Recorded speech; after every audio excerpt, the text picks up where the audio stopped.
bonjour. M. Kuczynski, vous étiez en train de me dire que,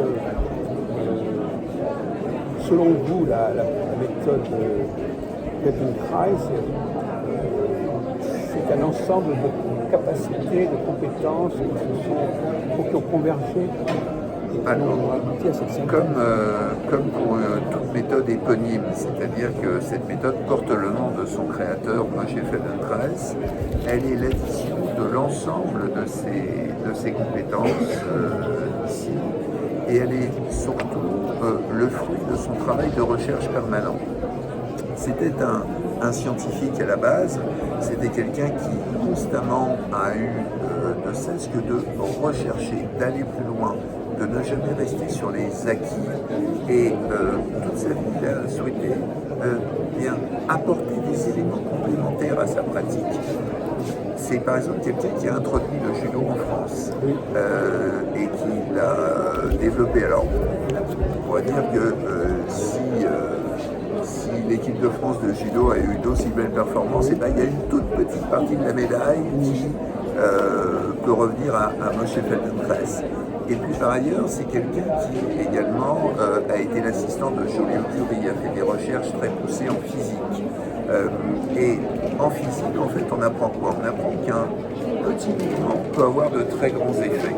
Eh bien, c'est ce qu'il a voulu mettre en pratique lorsqu'il a eu un problème du genou, que les résultats, les potentiels résultats d'une opération n'étaient pas à la hauteur de ses espérances. Il a préféré se remettre lui-même d'aplomb, et il a réussi à le faire en faisant de tout petits mouvements. Et puis ensuite, il a souhaité le faire pour un ami, et ça a fonctionné. Et de là, il en a tiré des observations qui ont permis, au fur et à mesure, de créer sa méthode. Donc c'est pas quelqu'un qui s'est levé un jour en disant « voilà, j'ai créé, c'est fait ». Ça a été fait d'un long cheminement de vie, très progressif. C'est comme ça que ça se passe généralement. Les gens font des observations et après ils théorisent, ils développent leurs observations.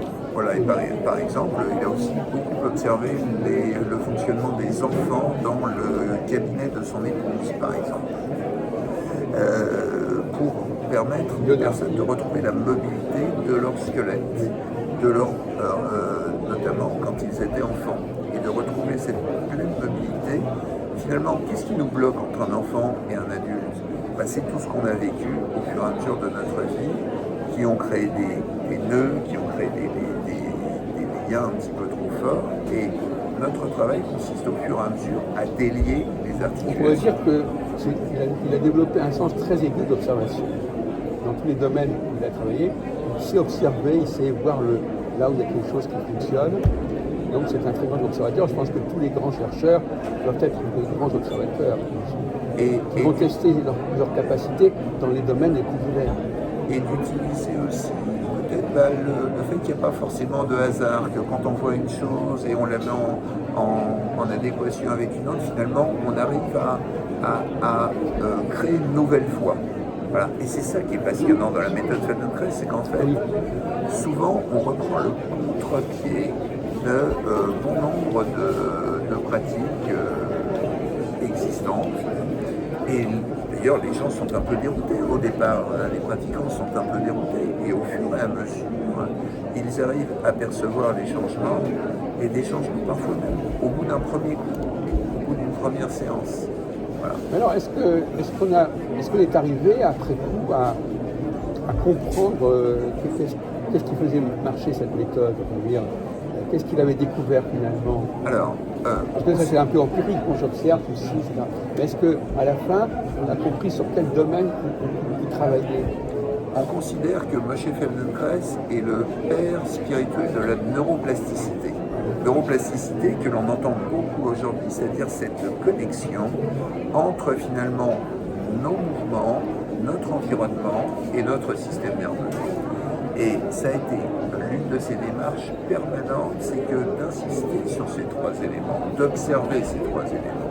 Et bien sûr, aujourd'hui, ce travail a été davantage avancé, mais il ne reste pas moins qu'on a bien saisir et analyser les fondements de sa démarche. Mais elle n'est pas, c'est une question que je pose comme ça, comment elle a été reçue par le milieu scientifique, le milieu biologique, etc. Quels ont été les obstacles à cette réception éventuellement?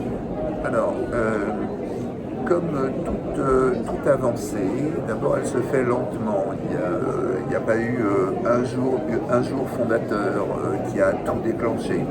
M. Feldenkrais a par exemple donné des conférences dans des universités et devant des salles pleines parce que, si vous voulez, il défrichait de nouveaux horizons. Donc il n'y avait pas forcément des théories contre ce qu'il faisait, puisqu'il avançait dans un champ d'exploration totalement novateur. Est-ce qu'il y a des gens qui ont, à partir des travaux de Feldenkrais, est-ce que ça les a amenés à faire d'autres recherches, d'autres découvertes? Est-ce que ça a eu une succession? Est-ce que ça a généré, est-ce que ça a aidé à développer un certain champ de recherche? Alors, sur les 12 000 enseignants dans le monde que compte aujourd'hui la méthode Feldenkrais, plusieurs d'entre eux se sont investis dans des travaux universitaires de recherche, de développement, pour tout à la fois aller confirmer ces éléments et puis pour les pousser un petit peu plus loin, notamment vers le développement de l'enfant. Et aujourd'hui, la méthode Feldenkrais est très développée, par exemple, pour tous les enfants à besoins spécifiques, dont on dit qu'ils ont des formes de retard neuromoteurs, notamment. À votre avis, pourquoi est-ce que c'est parce que ça passe pas par la parole, par exemple? Alors, effectivement, le fait de faire des séances par le toucher, par l'intuition du toucher, permet souvent de faire passer des messages. Parce qu'il y a des enfants qui ont des problèmes de communication. Tout à fait, et c'est en ça que le toucher est un moyen de connexion. D'ailleurs, la méthode Feldenkrais, pour ce qui est des cours collectifs, s'appelle en anglais Awareness through, au travers, et non pas par le mouvement comme on l'a traduit rapidement en français. Donc au travers du mouvement, on arrive à faire passer et à remonter vers le système nerveux. Et c'est ça qui est intéressant, c'est ce retour que l'on a depuis le geste que l'on propose de faire, depuis le geste que l'on fait ou que l'on propose de faire, vers le système nerveux, et d'activer les connexions en ce sens. Oui. Alors, on va essayer d'entrer un peu plus dans le détail. Donc, il a observé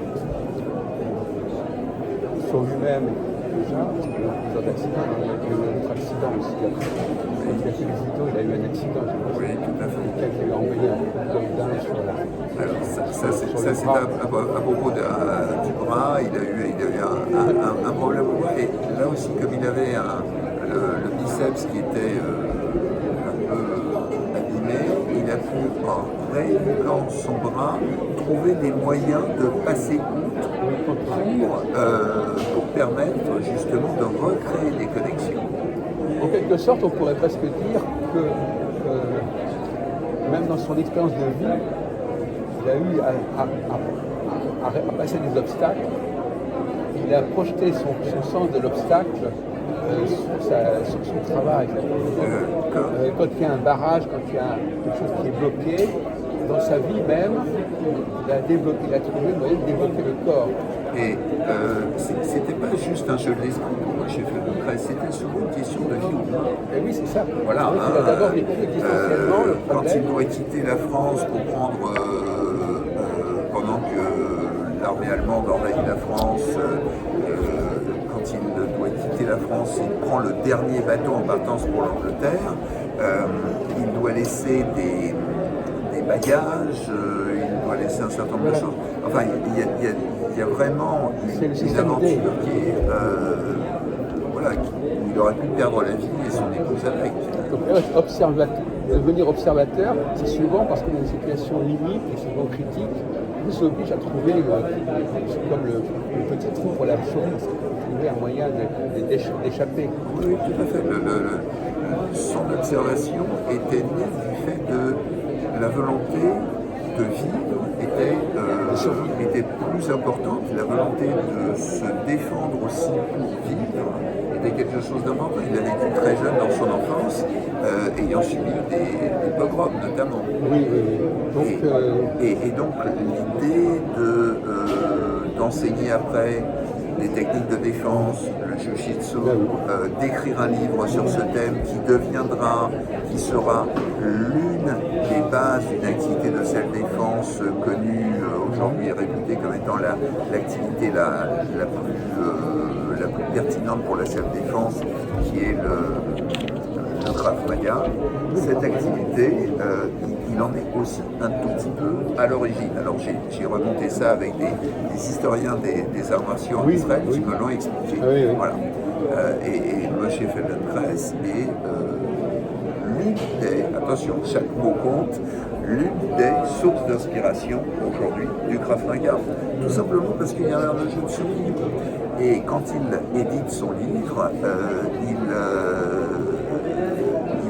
édite ce qu'il a vu, mais aussi la manière avec laquelle il a pu observer les choses. Il édite son livre avec une prise qui n'existait pas à l'époque et qui fait que Jigoro Kano, qui était l'ambassadeur du judo dans le monde, veut le voir, veut le rencontrer. Voilà. Et les deux hommes se rencontrent. Il y a une très grande différence d'âge et ils discutent technique. Voilà. Et Jigoro Kano se prend d'amitié pour Moshe Feldenkrais et il lui charge d'introduire le livre. Ça a été permis parce qu'il faisait beaucoup de publications finalement qui permettaient d'attirer l'attention sur ce qu'il faisait. Il aimait bien faire connaître son travail dans des articles. À l'époque, c'était pas encore Internet. Alors, à l'époque, il y avait peu de moyens pour faire connaître son travail, et ça passait essentiellement par les articles, par la presse, par les papiers, voilà. Alors, la question que je voudrais poser maintenant, c'est quel est le talent nécessaire à quelqu'un qui pratique la méthode? Qu'est-ce qu'il faut avoir, pour être un bon praticien, qu'est-ce qu'il faut avoir comme qualité? Pour être un bon observateur. D'abord, je crois que des personnalités comme Moshe Feldenkrais, qui est une histoire un peu du XXe siècle, on n'en fait pas forcément au XXIe siècle. Enfin, il faut quand même qu'il y ait des gens qui l'appliquent, sa méthode. Alors, effectivement, et ce qui m'interpelle, c'est que nous venons tous d'horizons très différents. C'est-à-dire que parmi les 12 000... mais parmi les 12 000, vous avez... moi, je viens du domaine de l'enseignement des activités de loisirs sportifs, par exemple, et vous avez des personnes qui viennent des arts de la scène avec une très très large diversité du domaine de la musique, du domaine du développement personnel, des gens qui sont tout à la fois soit orthophonistes, soit orthoptistes, ça vient de partout pour découvrir la méthode Feldenkrais. Je crois qu'il y a deux grandes qualités. C'est d'abord l'écoute et l'observation. À partir de l'écoute et de l'observation, on a après toutes les connaissances requises pour pouvoir agir et interagir avec les gens qui viennent nous voir. Alors, la formation elle-même de ces praticiens, comment ça se déroule alors, on leur donne des exercices pour développer leur capacité d'observation. C'est une formation qui a lieu sur 4 ans. Ah oui. Alors pas 4 années à temps plein, mais environ 6 semaines par an. C'est une formation de 960 heures et au fur et à mesure, il n'est pas encore sur 4 ans parce qu'on pourrait dire finalement on va le faire sur un an, on va dire ça et puis vite fait, etc. Mais il se trouve que sur 4 ans, il y a vraiment une maturation, il y a une évolution lente et progressive de chacun, avec les 2 premières années qui sont plus axées sur la pratique de cours, de séances collectives, et puis ensuite les 2 années suivantes où sont plutôt abordées les activités dites de séances individuelles. Voilà. Et en fait, il y a une liaison entre les deux, entre les séances individuelles et les séances collectives. Voilà. Puisque c'est vraiment la même activité. Enfin, comment ça se passe comment ça se passe la personne, on la met devant un mannequin, on la met devant... Ah non, pas du tout, on s'entraîne les uns sur les autres, ensemble, au contraire, c'est-à-dire que nous, on va être amenés à toucher, on donne des séances individuelles par le toucher, donc on est ensemble, mais ça n'a rien à voir avec un message, c'est-à-dire que nous, on ne va pas rechercher un travail superficiel. Il y a la kinésiologie aussi. On va uniquement observer le squelette et comment le squelette s'organise pour permettre quelques mouvements, et puis on va suggérer les mouvements. On va aller très doucement, on ne va jamais forcer, violenter, on va dire, les choses. L'expérience, quand les personnes qui suivent des séances individuelles, c'est souvent une attention qui leur est portée pendant toute une séance et qui va leur permettre de découvrir des choses. C'est-à-dire, on ne demande pas à la personne d'être passive juste pour être passive.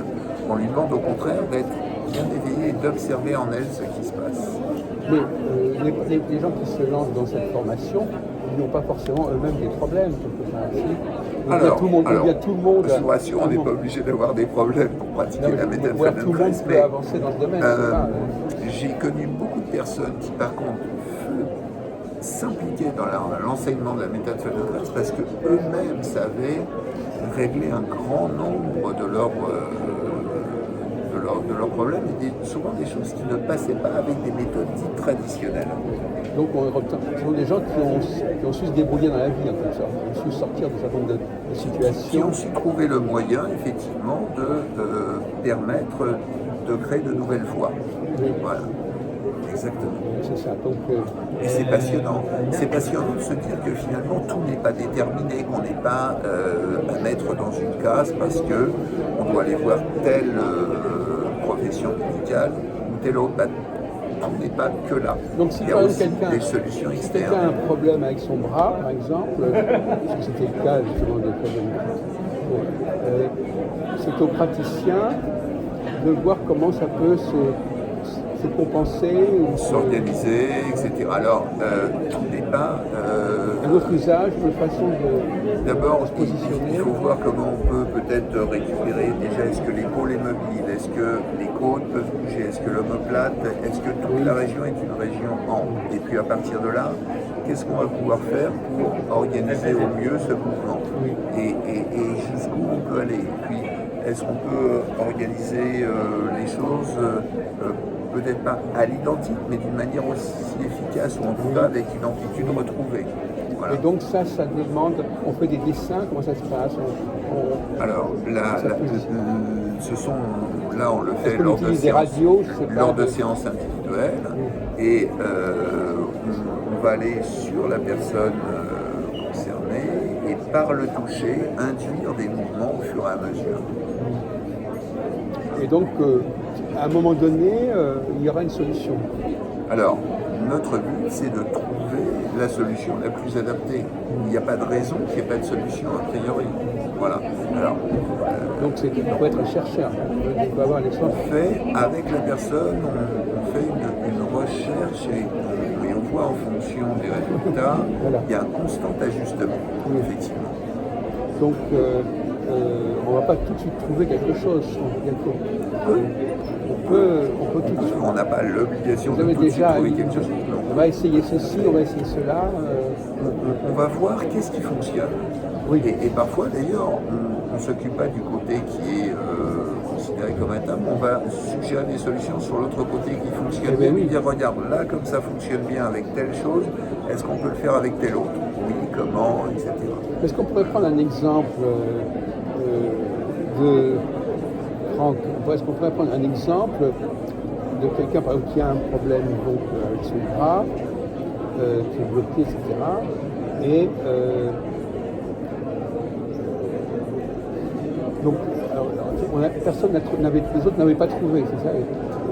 Les autres qui avaient voulu aider n'avaient pas trouvé la solution.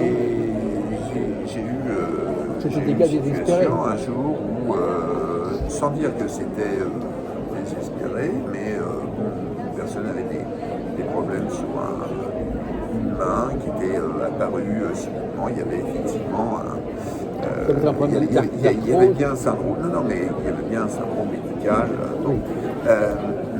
Donc je lui ai proposé un travail d'abord sur l'autre main et surtout je lui ai suggéré plutôt que de voir le problème par le bout des doigts, de chercher à voir par le milieu et donc par le milieu de la paume de la main, là où il y a énormément d'articulations à l'intérieur de manière à pouvoir, et c'était quelqu'un qui par exemple avait des difficultés à pouvoir écrire et on a pu retrouver l'appréhension d'un stylo à l'intérieur des doigts de la main par exemple. Voilà, c'est un exemple d'une situation que l'on peut trouver, et de mouvements que l'on peut reconstituer. Ouais. Mais alors ça, ce sont des... Par exemple, pour pouvoir penser à cela, il fallait déjà que tu sois familier avec ce genre de problème de la main. Euh, on ne peut pas connaître tous les problèmes. Non. On a une forme de grille de lecture qui consiste à dire voyons ce qui fonctionne et voyons comment on peut l'adapter. Voilà. On regarde ce qu'il faut, c'est-à-dire qu'on regarde là où ça fonctionne normalement, Oui. et on ajuste par rapport à quelque chose qui ne fonctionne pas, on ajuste. On se dit, c'est bon, ça, On va- essaie de voir d'un côté par rapport à l'autre, Voilà, et c'est ça. puis on essaye d'enlever parfois certains blocages ou autres, et pourquoi pas d'adapter des mouvements aussi. Voilà. Donc c'est quand même c'est très personnalisé comme travail. Les séances individuelles ne peuvent être que du 100% personnalisé. Ah ben oui. C'est-à-dire qu'on ne va pas aller calquer des manières de faire, etc.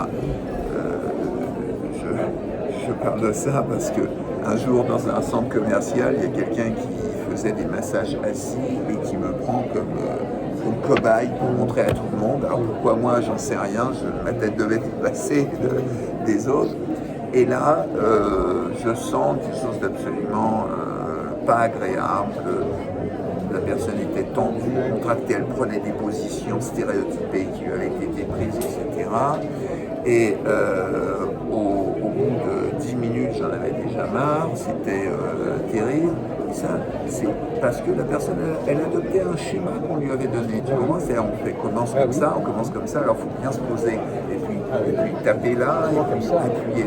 Non, ça n'a rien à voir là-dessus. C'est vraiment complètement adapté. Enfin, ça demande un énorme... Parce qu'on observe, ça demande d'abord de la formation. Ça veut dire que ça le demande du praticien savoir-faire.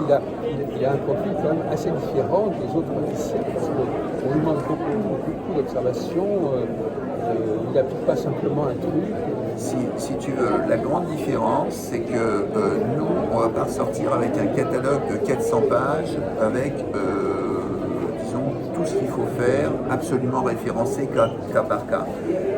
L'avantage, c'est qu'on va pouvoir traiter des choses très différentes avec une même approche, c'est-à-dire une approche où on va rechercher ce qui fonctionne, observer la personne et à partir de là, agir Mais moi, avec elle. Alors, les gens, comment ça se passe dans la réalité, en dehors de ce milieu plein de crise? Quand quelqu'un a un problème de ce genre, mais comment ils font les autres praticiens? Il faut bien qu'ils trouvent des solutions. Alors, d'abord, je parle plus facilement de ce qui est proposé dans la méthode Feldenkrais et par la méthode Feldenkrais, de ce qui est proposé par les autres. Ce que je remarque simplement, c'est que souvent, nous avons dans la méthode Feldenkrais beaucoup de gens qui viennent après avoir essayé beaucoup d'autres pratiques et à qui on apporte des solutions puisqu'ils ont tendance même à y revenir. Oui. Voilà. Donc, mais tu ne sais pas pourquoi ça va pas marcher. Ça me fait dire que ça marche. Et ça me fait dire que ce qu'ils ont fait avant n'était pas tellement apparent. Oui, c'est ça. Voilà, d'accord. Donc, mais je ne veux pas après rentrer dans un tableau L'autre comparatif. question, c'était, il y a quand même des cas qui se représentent. Tu n'as pas un nombre illimité de cas qui se représentent. Si quelqu'un a un problème à la main, tu vas l'avoir plusieurs fois dans le c'est pas forcément le même problème. Non, mais enfin, quelque part.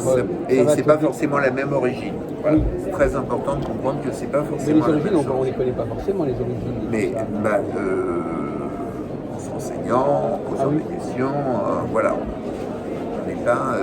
On ne peut de toute façon avancer et faire avancer la personne qu'en posant des questions, qu'en s'intéressant à la personne. Il faut beaucoup de bienveillance, il faut une grande capacité d'écoute et surtout conserver. C'est-à-dire que quand je propose à quelqu'un, dans une séance individuelle, de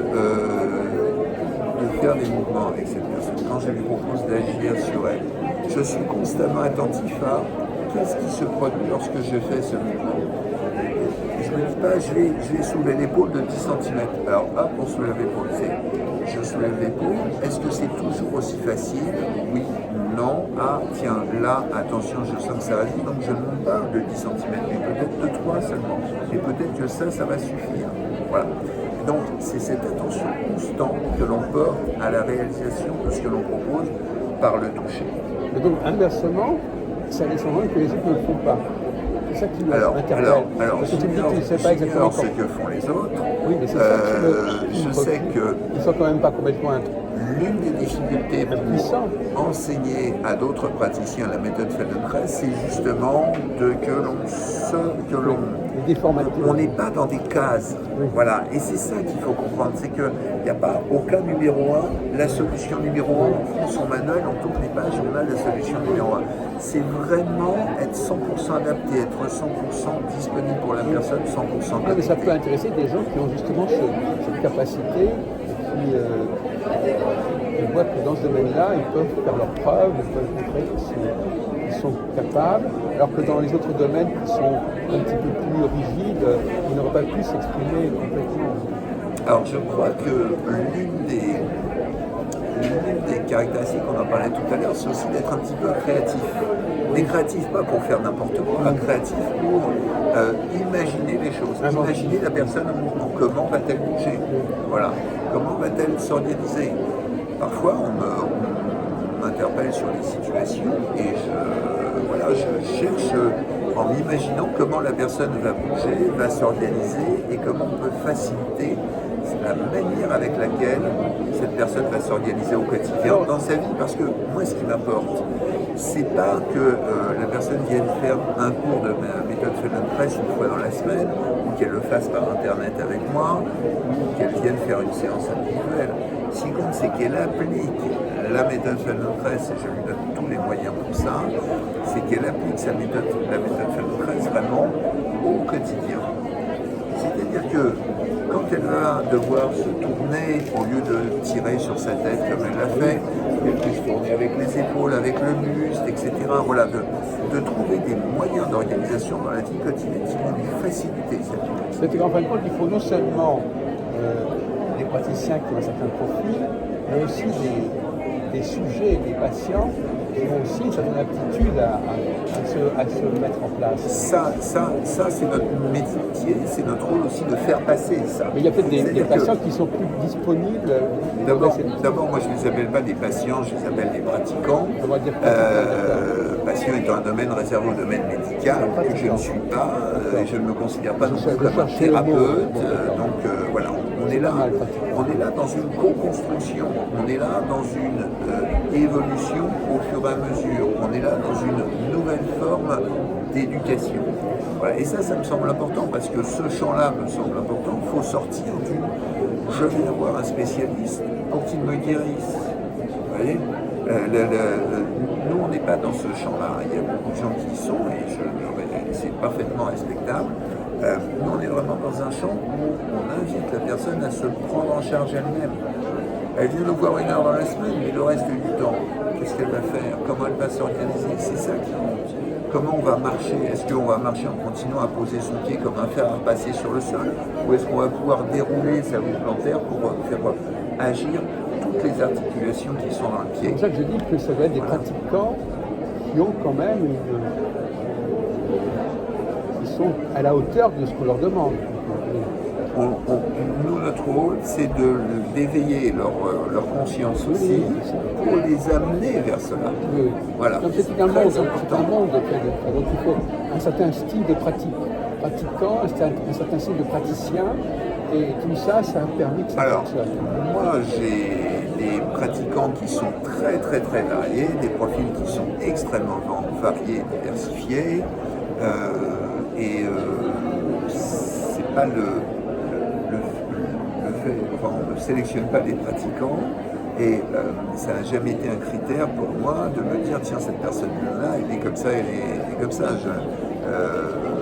Les praticiens doivent avoir, c'est vrai, un certain profil. Quant aux pratiquants, s'ils viennent nous voir, ils savent aussi, je pense, que la méthode Feldenkrais va leur apporter autre chose, une technique dite plus, entre guillemets, traditionnelle. On peut parler, en exagérant un peu, c'est un peu une forme des mutants un petit peu. C'est des gens qui ont un niveau de conscience un petit peu différent, aussi bien. J'aimerais bien que tout le monde soit. Pas forcément tout le monde, justement, mais ceux qui viennent, ceux qui se retrouvent dans ce milieu-là, ils ont quand même quelque chose de plus avancé par certains côtés. Alors, Oui, c'est vrai que la méthode Feldenkrais, comme elle est peu connue, correspond à une démarche. Bon, et moi, mon travail, ça consiste aussi à la faire connaître comme le Pilate ou le yoga, parce qu'il n'y a pas de raison particulière qui doit pousser des personnes à, disons, s'auto-censurer, à ne pas aller vers cette technique qui fait un bien fou. Alors, à chaque fois que j'ai eu des personnes qui venaient d'autres techniques, c'était ébahis devant ce que pouvait leur faire un cours collectif. La question que je me pose aussi, c'est un peu indiscret, c'est que c'est quand même, ça demande des compétences qui ne sont pas ordinaires. Réellement, ça serait des gens qui ont un certain talent. Talent, je ne sais pas. C'est gentil à toi. Je ne suis pas sûr d'avoir des talents particuliers. Non, mais si, parce que quand même, c'est pas. Il y a des pratiques, il y a des activités qui n'exigent pas autant de réflexion, autant d'inventivité. Disons un investissement. Oui. Voilà, un investissement intellectuel. Donc, on n'est pas dans la pratique d'activité physique. Voilà. Donc ça doit intéresser des gens qui cherchent un moyen de mettre en pratique leurs aptitudes, leurs capacités d'observation, d'invention, etc. Et ils se disent que dans ce domaine-là, ça va donner quelque chose. Mais est-ce que ça ne veut pas dire aussi que le traitement est quelque part plus coûteux, Parce que quel traitement ? Le traitement Feldenkrais, l'accompagnement Feldenkrais, c'est quand même pas... Ça justifie qu'on rémunère le praticien en conséquence. Bien sûr. Alors d'abord, moi j'ai aucune honte à dire que je suis payé pour ce que je fais. Je suis très transparent là-dessus. Et puis, je vais dire que quand ça marche et quand ça fait du bien, le coût devient moindre. D'accord ? C'est-à-dire finalement, excuse-moi, moi je vois des gens qui fument un paquet de cigarettes par jour. Ça leur coûte 3 600 € sur l'année. Ah oui. D'accord ? Bon, je me dis que si une partie de ce budget, ils le mettaient pour se faire du bien plutôt que d'aller se faire du mal, ça serait pas plus mal. D'accord ? J'ai pris l'exemple de la cigarette, je pourrais aller te donner beaucoup d'autres exemples. Et en terrasse des cafés, quand chacun prend une bière et un demi, et on sort du travail et on prend l'apéro, etc., etc. Donc, l'argent, il est dépensé, et il est dépensé parfois autrement, et il est dépensé d'une manière qui ne rend pas service à la personne. Donc il faut que les gens trouvent que ça vaut la peine. Mais écoutez, de toute façon, je pense que ça vaut davantage la peine plutôt que des techniques qui sont peut-être moins appropriées. La méthode Feldenkrais, c'est pas la plus chère des techniques, mais du fait d'une formation réelle et sérieuse, on ne peut pas la brader, bien entendu. Mais néanmoins, il y a des moyens de pratiquer la méthode Feldenkrais à moindre coût. Par exemple, nous, quand on a développé notre site internet avec l'enseignement par internet, on a voulu en même temps démocratiser la pratique de la méthode Feldenkrais, parce que on parlait du paquet de cigarettes tout à l'heure qui est à peu près à 10 € le paquet. Mais pratiquer la méthode Feldenkrais avec des séances comme nous le faisons en direct et en replay quand on veut dans la semaine chez nous, ça revient à 6 € seulement par semaine, par internet, d'accord ? Et par internet, je m'implique dans une pédagogie totalement novatrice qui est d'adapter la méthode Feldenkrais avec les outils dont on dispose par internet. Donc vraiment, il y a moyen de créer, il y a moyen de démocratiser cette pratique. Qu'on n'aille pas dire que c'est cher, c'est en tout cas beaucoup moins cher que de se faire du mal en allant picoler. Alors que j'ai pas compris, voilà, d'accord. Ou en allant manger une pizza bien grasse au restaurant. Voilà. Donc j'ai pas compris, je n'ai pas bien compris, parce que là effectivement avec l'exemple que tu donnes,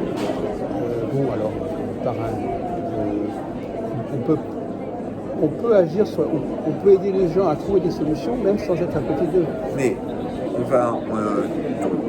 de lors du premier confinement, j'ai donné des cours par Internet en méthode Feldenkrais. On a dit chez vous, comment c'est Mais les gens sont chez eux, moi je suis chez moi et on fait un cours. Et au contraire, c'est la meilleure des activités pour ça, parce que nous on donne des consignes, on n'a pas un modèle à imiter. Je ne vous dis pas lever le bras 10 fois, monter, donc lever, monter. On dit aux gens, montez votre bras au rythme qui est le vôtre, observez comment vous montez le bras, etc. Vous regardez ce qui se passe aussi. Tout se fait par l'observation du pratiquant. Et ça, c'est extraordinaire parce que j'ai pas besoin d'être à côté de chacune des personnes pour qu'elles puissent plier les jambes et, par exemple, lever le bras ou lever l'épaule ou lever la hanche, etc. etc. C'est une double observation en fait. C'est-à-dire que le pratiquant doit observer ce qui se passe en lui, il doit le signaler au praticien. Alors, il ne le signale pas forcément. Nous, les mouvements chez nous, ce sont des projecteurs que l'on braque, des excuses que l'on braque, de manière à pouvoir poser des questions. En fait, ce qui compte dans la méthode Feldenkrais, c'est je vais te révéler là l'un de nos secrets. Un secret. Est-ce que tu veux un secret en exclusivité pour toi, C'est que ce n'est pas le mouvement qui compte, c'est la question qu'on pose par rapport au mouvement et ce qu'on observe. Et en ça, je crois que la racine de la méthode Feldenkrais, on la trouve enfouie dans des générations et dans des générations et dans le vécu de Moshe Feldenkrais sur le fait de poser des questions. Oui, le sens du c'est ça. C'est le sens du questionnement. Oui, voilà, c'est ça, vous auriez dû le dire, effectivement, oui. Un chercheur, c'est quelqu'un qui sait se poser des questions. En gros, quand il étudie dans des écoles juives, religieuses, quand il étudie des textes sacrés, étant jeune, étant enfant, il y a forcément cette manière de poser les questions qui est très caractéristique et qui se transmet de génération en génération et où l'étude d'un texte, c'est en fait un questionnement permanent, où il y a plus de points d'interrogation que de réponses. Et donc, cette manière d'observer, cette manière d'étudier, il l'a transférée sur l'activité physique. Et c'est, je crois, d'une telle richesse aujourd'hui qu'on n'en est encore qu'au début. Donc c'est une contribution quelque part du judaïsme, de la culture juive à l'épanouissement. C'est lui qui en a fait une forme d'adaptation, effectivement. Alors, c'est pas moi qui le crois, c'est que en croisant un certain nombre de sources et d'informations, on en arrive à observer ça. Voilà. Bien, je te remercie, Franck Pucci. Merci beaucoup, Jacques. Voilà.